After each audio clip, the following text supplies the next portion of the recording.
కాణిపాకం ఈ పేరు వినగానే చిత్తూరు జిల్లాలో వెలిసిన స్వయంభూ వినాయకుడే గుర్తొస్తాడు. కానీ తెలంగాణలో కూడా అలాంటి విగ్రహమే ఉంది. దేశంలో అతి ఎత్తైన వినాయకుడిగా బాసిల్లుతోంది. ఐశ్వర్య గణపతిగా భక్తులు పిలుచుకుంటున్నారు. కానీ ఆ స్వామికి నిలువు నీడ లేకుండా పోయింది. ఉద్యమ సమయంలో గణపతిని దర్శించుకున్న ముఖ్య నేతలంతా ఇప్పుడు అటువైపు కన్నెత్తి కూడా చూడలేని విమర్శలు కూడా వస్తున్నాయి.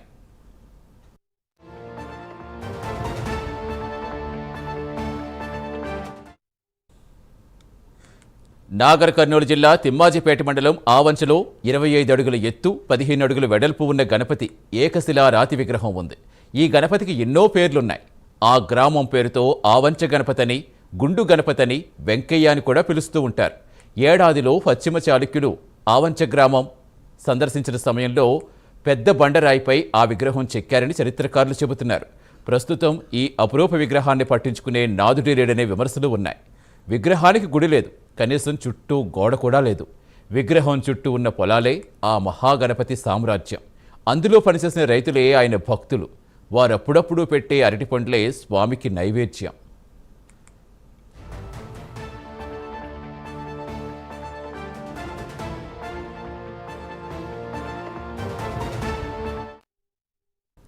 పద్దెనిమిదేళ్ల క్రితమే ఆవంచ వినాయకుడి విగ్రహం గురించి వెలుగులోకి వచ్చింది. ప్రభుత్వం కానీ స్థానిక నాయకులు కానీ పట్టించుకోలేదు. అటు రాతి విగ్రహం పంట పొలాల మధ్య ఎండకు ఎండుతూ వానకు తడుస్తోంది. 7 ఏళ్ల క్రితం పూణేకు చెందిన ఉత్తరదేవి చారిటబుల్ ట్రస్ట్ ఆలయం నిర్మిస్తామని చెప్పింది. ఆలయం కోసమని 6 ఎకరాలకు పైగా భూమిని కొనుగోలు చేశారు. నిర్మాణానికి 8 కోట్ల రూపాయలు ఖర్చవుతుందని ట్రస్ట్ సభ్యులు అంచనా వేశారు. ఆ హామీ ఇప్పటికీ అమలు కాలేదు. అటు మైసూరుకు చెందిన వేద పండితులు ప్రత్యేక పూజలు చేసి ఐశ్వర్య గణపతిగా నామకరణం చేశారని స్థానికులు చెబుతున్నారు. పండుగల సమయంలోనే ఆవంచ గణపతికి ధూప దీప నైవేద్యాలు అందుతున్నాయి.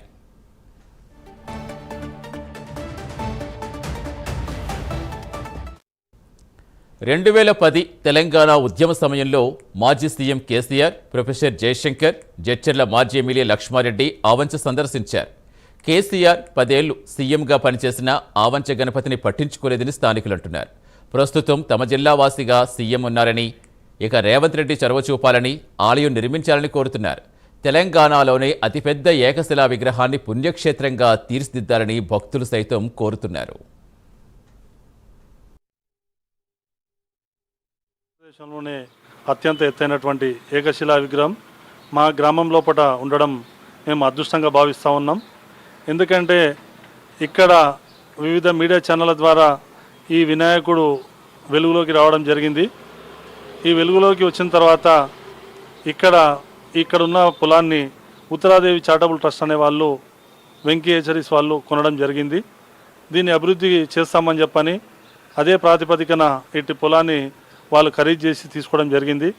కానీ ఇప్పటి వరకు ఎలాంటి అభివృద్ధికి నోచుకోలేదు.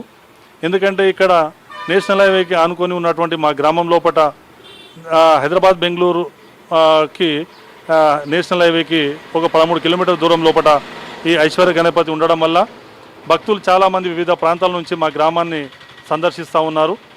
కానీ ఇక్కడ డెవలప్మెంట్ ఎలాంటి నోచుకోలేదు.